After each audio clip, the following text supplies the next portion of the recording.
नमस्कार दोस्तों, आज हम महाराष्ट्र के नारायण गावान इस गांव में आए हैं।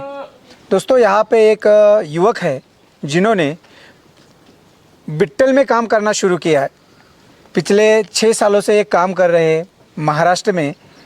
जो लोकल ब्रीड है उससे भी आगे जाके बहुत ही अच्छी ब्रीड जो वेट गेन के लिए अच्छी है वो है बिट्टल। वो जो बिट्टल ब्रीड है ये पंजाब से लेके महाराष्ट्र में लाते हैं। यहाँ पे इनके सेट पे सेट करके ये सेल कर रहे हैं। बिट्टल ब्रीड में क्यों काम करना चाहिए और बिट्टल ब्रीड क्यों अच्छी है, इस वीडियो में ये हम जानकारी जानने वाले हैं। तो चलिए दोस्तों, चैनल पे नए हो तो चैनल को ज़रूर सब्सक्राइब करें। नमस्कार सर, आपका नाम? नमस्कार, मेरा नाम प्रकाश बालासाहेब चौहान, एट पोस्ट नारायणगावन, डिस्ट अहिल्यानगर। जी ओके सर। तो आप बिट्टल में कितने वर्षों से काम कर रहे हैं? सर, मैं 2014 से बिट्टल नस्ल में काम कर रहा हूँ। बहुत अच्छी तरह से नफ़ा इन नस्लों में मिलता है, क्योंकि जो उस्मानाबादी बकरी है अपने इलाके में मिलती है, लोकल ब्रीड है, तो इनसे ज़्यादा वेट गेन बिट्टल नस्ल में ज़्यादा मिलता है वेट। तो जो इनका बॉडी स्ट्रक्चर रहता है, जो बॉडी का स्ट्रक्चर, हाइट है, लंबाई है, ये सब क्वालिटी जो है वो बिट्टल नस्ल में देखने के लिए मिलती है। और मार्केट में चाहे वो बकरीद हो या जो बकरा मंडी है, सबसे ज़्यादा तेजी में माल आज बिट्टल का बेचा जाता है। ओके। तो अगर हम कंपैरिजन करें लोकल ब्रीड और बिट्टल में, अगर एक छोटा मेल है तो उसका 5-6 मंथ में कितना वेट होता है लोकल ब्रीड का, और बिट्टल ब्रीड का कितना होता है? जो बिट्टल का जब वो सूती है, यानी कि बच्चा देती है वो जब बकरी, तो उसका जब पैदा होने का टाइम ही उसका वेट 3 या 4 केजी होता है। Okay okay. और 5-6 महीने का होने के बाद उनका वेट रहता है कम से कम 20 या 25 केजी के बीच में। 5-6 महीने में कितने में सेल आउट होता है? तो तब उसका प्राइस रहता है कम से कम, हम 3 महीने का बच्चा ही बेचते हैं 10,000 में। और 6 महीने का हुआ तो कम से कम वो बच्चा आता है 18 या 20, जैसा उसका क्वालिटी हो उसके ऊपर उसका रेट डिपेंड करता है। और क्वालिटी और उसका वेट कितना है उसपे? वेट, हाँ, उसका क्वालिटी कैसा है, आगे जाके उसका क्वालिटी जैसा आप हम खिलाई करते हैं उसके हिसाब से उसका रेट तय किया जाता है। Okay okay. तो सर, आपने बिट्टल चुना है तो आप हमें ये भी बताइए, आप पंजाब में जाके यहाँ महाराष्ट्र में जो टोटल जो भी बकरियां हो या मेल हो फीमेल हो जो लेके आते, तो वहाँ पे जाके आप कैसे वहाँ पे सिलेक्ट करते हैं? आते किसानों के पास से लाते हो या व्यापारियों के पास से लाते हो? हम तो खुद व्यापारियों के पास से माल उठाते नहीं, क्योंकि व्यापारी को खुद को पता नहीं होता ये माल के बारे में, इसका प्रॉब्लम क्या है, ये बकरी कितने बार सुई हुई है, इसका एज कितना है, ये व्यापारियों को पता नहीं होता। ये खाली बेचना जानते हैं, और जो माल है इसको खाली इनको खाली ये रहता है कि बेचना है, इसके ऊपर 1,500 रुपये निकलना है। तो मैं इसका बहुत अच्छी तरह से ख्याल रखता हूँ कि किसान भाई से बकरी खरीदी करके जो अपने पशुपालक है महाराष्ट्र के, उनको अच्छी तरह का माल मिलना चाहिए। इसलिए मैं हो सके उतना किसान भाइयों से बकरी खरीदता हूँ, पंजाब से, किसानों से लेके। हाँ, किसानों से बकरी खरीद के यहाँ भेजता हूँ। ठीक है सर। तो बहुत सारे हमारे भी यहाँ महाराष्ट्र के किसान रहते हैं, वो डायरेक्ट जाके लेके आते हैं बकरियाँ, लेकिन वो मॉर्टेलिटी बढ़ती है उसमें, या स्ट्रेस से भी बहुत सारे पशु मर जाते हैं, या शेड पे आके एक 1 मंथ के आफ्टर वो भी वीक हो जाते हैं। तो आप कैसे कर रहे हो, और आप कैसे लाके यहाँ पे उनको सेट कैसे करके किसानों को बेच रहे हो? महाराष्ट्र के जो फार्मर लोग हैं उनको सबको पता नहीं होता कि बकरी का संगोपन कैसा किया जाता है, और पंजाब में खरीदी करने के बाद उनको किस तरह की वैक्सीनेशन दी जाती है, और ट्रेस जाने के लिए कौन सी तरह की दवाई दी जाती है। तो हर एक फार्मर को वो मालूम होता नहीं है, बराबर। तो इसीलिए पहले जो अपने महाराष्ट्र के किसान भाई है, उनको जिस भाई को मालूम नहीं है, अपने जो पशुपालक है उसने चौहान गोट फार्म से संपर्क करके अपना फार्म से ये चौहान गोट फार्म से माल खरीदना है। बिल्कुल, किसी को 1 चाहिए, किसी को 2 चाहिए, किसी को 10 चाहिए। आप अगर पंजाब में जाओगे तो आपको ये सब खर्चा बहुत महंगा पड़ेगा, इसीलिए आपको चौहान गोट फार्म पे आना जरूरी है। इधर माल की क्वालिटी आपको 100-150 नग आपके सामने पड़े रहेंगे, आपको माल की क्वालिटी देख के माल खरीदना है। आप पंजाब में जाओगे आपको कुछ समझ में आएगा नहीं, बकरी का उम्र क्या है, बकरी किसकी है, बकरी क्या है, ट्रेन में क्या है, बीच वाले आपको परेशान करेंगे। इस सब झंझट में किसान भाइयों को पड़ना नहीं है। सीधा महाराष्ट्र में चौहान गोट फार्म है, इधर आके आपको माल खरीदी करना है, क्योंकि उस तरह पंजाब में आप जब 1800 किलोमीटर माल इधर लाते हो तो हर एक तरह की बीमारी बकरियों को घेर लेती है। तो वैक्सीनेशन करना पड़ता है, बीच में उसको कैसा उतारना पड़ता है, पानी पिलाना पड़ता है, पानी में दवाई डालना पड़ता है, बीच में जो इंजेक्शन है, टीका जो होता है वो टीका लगाना पड़ता है। इधर आने के बाद फिर एक वैक्सीनेशन रहती है, फिर कुछ अलग तरह के डोज रहते हैं, वो सब हमें पता है। इसीलिए फार्मर को यहाँ अपने फार्म से माल उठाना और खरीदना बहुत आसान रह जाएगा, और फार्मर हर एक जो सांसर्गिक बीमारी रहती है उससे बच जाएंगे। Okay sir.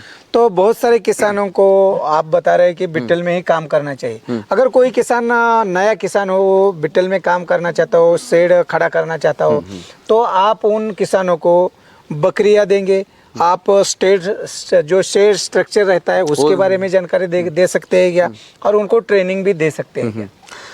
जिस भाई को अगर बकरी पालन का नॉलेज नहीं है, हमें कांटेक्ट करना है, स्क्रीन पे हमारा नंबर चल रहा है, और हर महीने में 1 या 2 बार प्रशिक्षण रहता है, ट्रेनिंग रहता है। वो यहाँ चवांगोट फार्म पर आ सकता है, हमारे यहाँ रहने के लिए कमरा है, और हम बंदोबस्त भी आपका फार्मर लोग कर सकते हैं। आप ट्रेनिंग का भी लाभ ले सकते हो, और बकरी का कैसा संगोपन करना है, बच्चों का कैसा संगोपन करना है, और बकरी के बारे में जो नफा है, लॉस है, ये सब के बारे में हम अच्छी तरह से जानकारी आपको दे देंगे। Okay sir. तो रेट क्या रहते हैं, थोड़ा हमें ये भी बताइए। जैसे देखो, उस्मानाबादी का रेट रहता है, अच्छी क्वालिटी की बकरी हो तो 12 से 15 हजार रहता है। ओके। इसका भी 12 मंथ जिसका एज है उसका ही रेट 20 या 22 हजार रहता है। डिफरेंस रहता है 5-7 हजार का। ओके। लेकिन जो आप मार्केट में बेचते हैं बकरी, बीटल का हो या उस्मानाबादी का बच्चा रहता है 5,000 या 7,000 के बीच, 4,000 7,000 के बीच में। लेकिन बीटल का ऐसा होता नहीं। बीटल का 3 मंथ का बच्चा जाता है 8,000, 10,000, 12,000, जैसा क्वालिटी के ऊपर डिपेंड। अगर आप किसान भाई को ज्यादा से ज्यादा नफा चाहिए तो आप हो सके उतना बीटल में कामकाज करना है, क्योंकि बीटल का बहुत आज रेट महंगा भी हो रहा है और मांगनी भी ज्यादा है ना। तो आप जो बीटल का स्ट्रक्चर रहता है अच्छा है, इसलिए बीटल की मांगनी बहुत ज्यादा हो रही है, इसलिए आप बीटल में काम करना है। ठीक है सर। तो अब हम थोड़ा इनके जो भी अब फीडिंग का जो मैनेजमेंट रहता है उस पे आते। तो आप सर इसमें ग्रीन घास में क्या दे रहे हो और सूखे में क्या दे रहे हो? सूखे में आप दे सकते हो हरभरा भूस, तुर भुस्सा, सोयाबीन भुस्सा, इस सूखे में आप दे सकते हो। और हरे में आप दशरथ घास, लहसुन घास, मक्का, और बोलते तूती, सुबाबुड़, ये सब का कुट्टी करके जानवर को दे सकते हो। साइलेज बना के दे सकते हो। साइलेज बना के मक्का जो है उसका मोर घास साइलेज बना के भी रख सकते हो। मोर घास भी चलता है सर, चलता है। हम लोग खुद खिलाते हैं। लोग बोलते हैं मरता है बिरता है, कुछ नहीं। अगर आप अच्छी तरह के बना लोगे, अच्छी तरह से उसको जो सिस्टम में काम करना पड़ता है उसको बारे में कुछ अच्छी तरह से जानकारी चाहिए। कुछ भी पैक करके नहीं होता। ओके ओके, ठीक है। तो सर ये जो बकरियां होती है वो खुले में चारा खाना पसंद करती है, तो आप अपने फार्म के जो भी बकरियां है वो खुले में कितनी देर तक छोड़ते हैं और शेड में कितनी देर तक? हम अभी बहुत धूप के दिन चल रहे थे, तो हम सुबह 7-8 बजे, 7-7:30 बजे छोड़ते थे, 10 बजे बंद करते थे। ओके। शाम को 3-3:30 बजे छोड़ते थे, 6:30 बजे पैक करते थे। यानी कि 2-2.5 घंटा सुबह और शाम ऐसा छोड़ते थे, क्योंकि बकरी को ज़्यादा जंगल में घूम के चारा लेना पसंद था। जी जी। और जब बकरी घूमती है तो अच्छी तरह से उनको 1000 प्रकार की वनस्पति मिल जाती है, तो उससे बकरी की सेहत अच्छी तरह मेंटेन रहती है। ओके। थोड़ा स्ट्रक्चर, शेड के स्ट्रक्चर में भी बताइए कि शेड का स्ट्रक्चर कैसा होना चाहिए और वो किस जगह पे होना चाहिए? शेड का जो स्ट्रक्चर है बकरियों को खास करके थोड़ा ऊंचाई पे होना चाहिए, क्योंकि वहाँ हवा खिलना बहुत जरूरी है। क्योंकि बकरी का जो लेंडी रहता है और लघवी रहता है उसका बहुत बैक्टीरिया ज्यादा फैल जाता है, यूरिन। हाँ, तो जब हवा रहती है तो सूख जल्दी जाता है। तो इसीलिए थोड़ा ऊंचाई पे शेड होना जरूरी है, और शेड पे हो सके उतना ज्यादा खर्चा करना कोई जरूरी नहीं है। आप एक 50 बाय 50 और 7 फुट ऊंचाई की जाली लगा के कंपाउंड बना के, और एक 16 फुट रुंदी और 50 फुट लंबाई करके 50-60 बकरी का आराम से उसमें पालन कर सकते हो। कितना खर्चा होता है उसमें? 5-5.5 लाख खर्चा होता है। आपको जितना बकरी करना है उतना ही आप काम कर सकते हो। अगर 20 बकरी का करना है तो 1 लाख में गोटा बन जाएगा। ओके ओके ओके, ठीक है। तो सर अगर किसान के पास खुद की जमीन नहीं है, वो पूरा मार्केट्स में लाके जो भी घास रहती है, सूखा घास हो या हरा घास हो, वो लाके खिला के बिजनेस कर सकता है ये? समझो, अभी देखो ये भी आपका बहुत अच्छा सवाल है सर जी, क्योंकि देखो आज मार्केट में 800 रुपये और 700 रुपये के जी से कुछ भी कौन सा भी चारा मिलता नहीं। बराबर। हर एक चारा 10 रुपये 15 रुपये, और चाहे पेंड हो सरकी हो 20 रुपये 30 रुपये, लेकिन बकरी का मटन 700 या 800 रुपये के जी जाता है। बराबर। सर उतना महंगा तो कुछ नहीं है, बराबर। जितना तुम बकरे को खिलाओगे उतना वो मटन में डेवलप हो जाएगा, है ना। बराबर। तो आप 20 रुपये के जी का खिलाओगे, आपका वो डाइवर्ट 800 में हो जाएगा, 700 में हो जाएगा, है ना। सर आप एक हाथ से दोगे, आपको 10 हाथ से ऊपर से आएगा। तो इससे अच्छा है अपन थोड़ा सा जब सीजन चल रहा है, गेहूं का चल रहा है तो उसका स्टॉक करो, मक्का का चल रहा है उसका स्टॉक करो थोड़ा। जब किसान भाइयों के पास से आप माल खरीद करके लोगे तो आपको सस्ता भी मिलेगा और अच्छी तरह से आपको बकरी को खाना भी मिलेगा। अगर आपको ऐसा काम करना है तो आप जो सीजन वाइज माल इकट्ठा करके रखना है, रख सकते हैं। मुर्गास बना के मोरघास बना के भी रख सकते हो। तो अगर कोई किसान एक 20 बकरियां पालता है, उसका चारा खुद का है, तो उस 20 बकरियों में अगर समझे बिट्टल का उसने बकरी पालन किया है, 20 बकरियां उनके पास है, तो ईयरली उनको कितना नफा मिल सकता है, प्रॉफिट कितना मिल सकता है? अभी ईयर का होता है 12 मन। बराबर। जो बकरी है, बकरी का साल रहता है 14 मन। बकरी समझो 5 महीने में सूती है ना, तो जिसका और 1-2 महीना ऊपर का चला जाता है लगने में, मीटिंग करने में, तो 14 मंथ बकरी का ये रहता है 14 मंथ का। तो समझो 14 मंथ में उसने एक बार 1 दिया और एक बार 2 दिया, ऐसा ही पकड़ो, 3 हो। हाँ 3 ही हुआ, क्योंकि क्या एडवांस बताने से कोई फायदा नहीं। इस एक बार 3 हुआ और एक बार 3 हुआ, वो तो 6 हुआ। लेकिन एक साल में यानी कि 14 महीने में बकरी का साल से, बकरी के साल से हिसाब से 14 महीने में अगर 3 बच्चे दिया तो 30,000 रुपये एक बकरी से नफा मिलेगा। 10-10 हजार को एक बकरा जाएगा। अगर 3 महीने 4 महीने संभाला, उसको अच्छी तरह से संगोपन किया, तो उसका जैसा क्वालिटी है उसके हिसाब से आपको पैसा मिल जाएगा। यानी कि एक मंथ का 14 मंथ का आपको 30,000 एक बकरी के ऊपर नफा मिलेगा। समझो अगर आप 30,000 मिल गया तो समझो 20 बकरी का जोड़ो आप।